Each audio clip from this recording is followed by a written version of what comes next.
Bonjour. Dans ce tutoriel, je vais vous expliquer comment créer un dossier. Je précise que cette démonstration est réalisée dans Windows 7. Mais quelle que soit votre version de Windows, la manipulation est sensiblement identique. D'abord, un petit rappel sur la nature et la fonction du dossier. En informatique, il existe principalement deux types d'icônes à ne pas confondre. D'une part les fichiers et d'autre part les dossiers. Le dossier est facilement identifiable. Son icône ressemble toujours à une boîte de couleur jaune. Le rôle du dossier est fondamental, car il sert de boîte de rangement. Plus précisément, il sert à ranger les fichiers ayant la même thématique. Par exemple, je peux ranger toutes mes recettes de cuisine, qui sont des fichiers texte, dans le dossier Mes recettes. À noter qu'un dossier peut contenir d'autres dossiers, appelés alors sous-dossiers. On peut ainsi imaginer qu'un dossier principal Mes voyages contiendra plusieurs sous-dossiers, chacun consacré à un voyage particulier.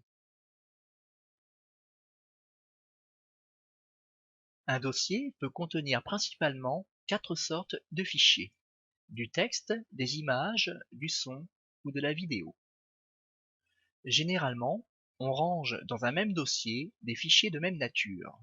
Par exemple, les fichiers texte de mes recettes seront rangés dans le dossier Recettes.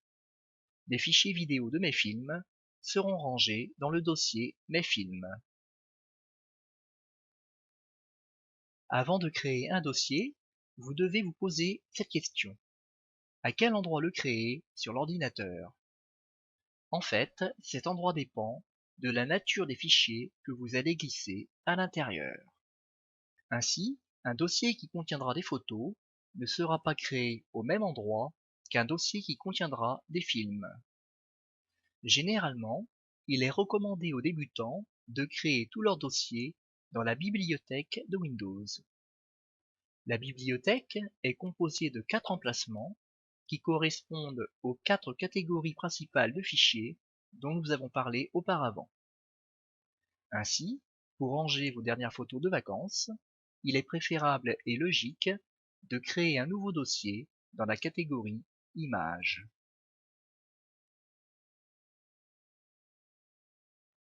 Pour accéder à la bibliothèque, c'est tout simple. Cliquez sur le bouton Démarrer situé en bas à gauche du bureau.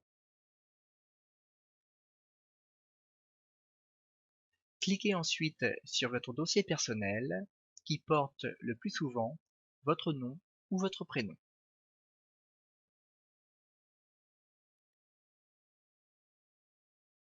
Une fenêtre s'ouvre. Observez la partie gauche de cette fenêtre et repérez le mot Bibliothèque. En dessous figurent les 4 emplacements que nous venons d'évoquer. Si je clique par exemple sur Images, j'accède à la partie réservée à mes photos.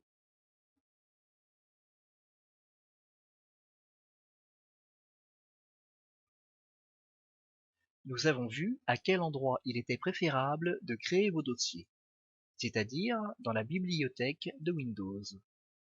Une autre question importante est de savoir à quel moment créer un dossier.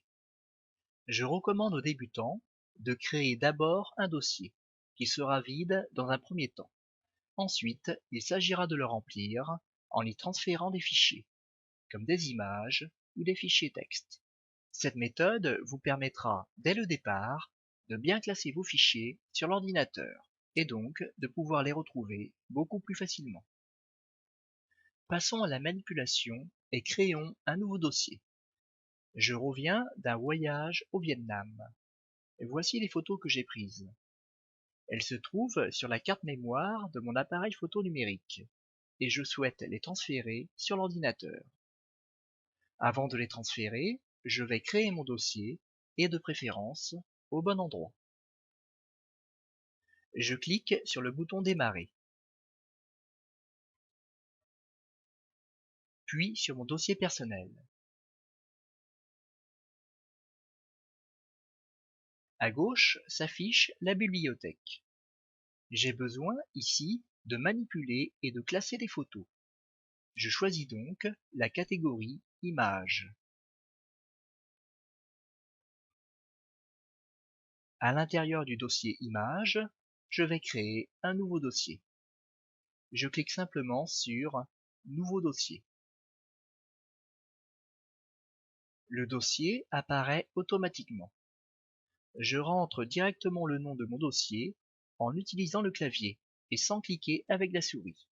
Je choisis le nom Vietnam. Puis je clique dans la partie blanche pour valider mon choix. À noter que vous n'êtes pas limité, dans le titre, au nombre de caractères et que les espaces et les accents sont autorisés.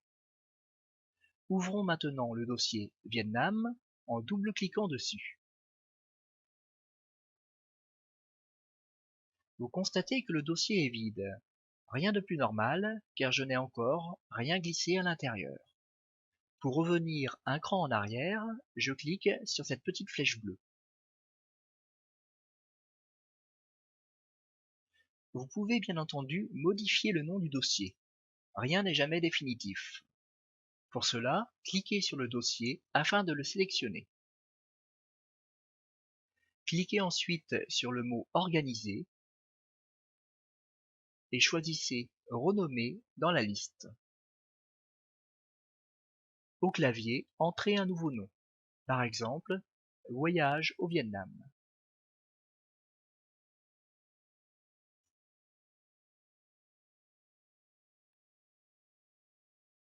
J'ai créé un dossier et je lui ai donné un nom. Désormais, il faut le remplir avec les images du Vietnam qui sont sur l'appareil photo. Je ne rentrerai pas ici dans les détails, mais vous pouvez réaliser, par exemple, un copier-coller.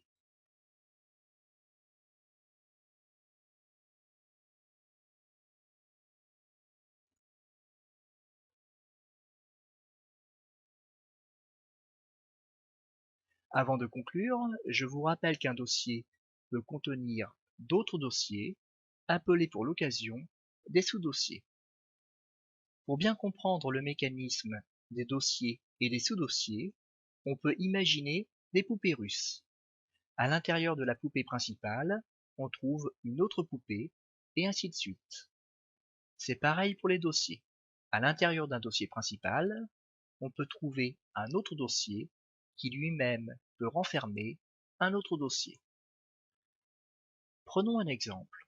Cette fois, je souhaite classer mes recettes de cuisine, donc des fichiers texte et non plus des images.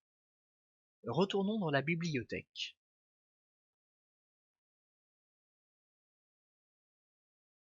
À gauche, je clique cette fois sur Documents, qui correspond au texte, et non plus comme tout à l'heure sur Images.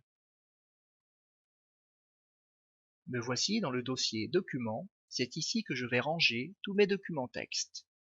Pour commencer, je crée un dossier principal. Je clique donc sur Nouveau dossier et je l'appelle Mes recettes.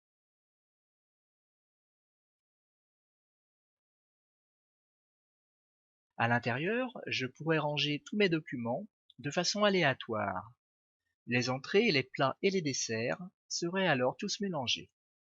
Pour obtenir une classification plus pertinente, je vais créer 3 sous-dossiers à l'intérieur du dossier principal.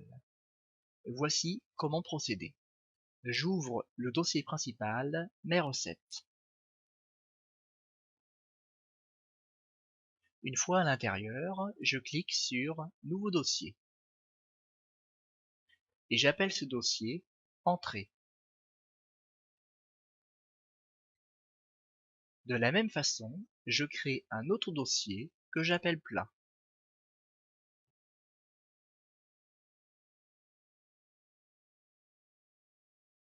Et enfin un dernier dossier que je nomme Dessert.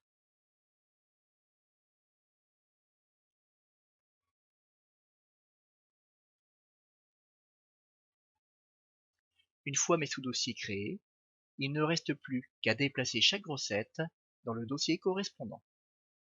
Voici un résultat possible.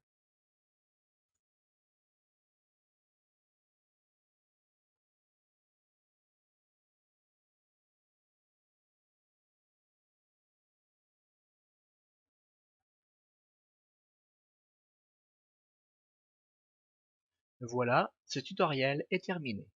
Je vous remercie de votre attention et à bientôt.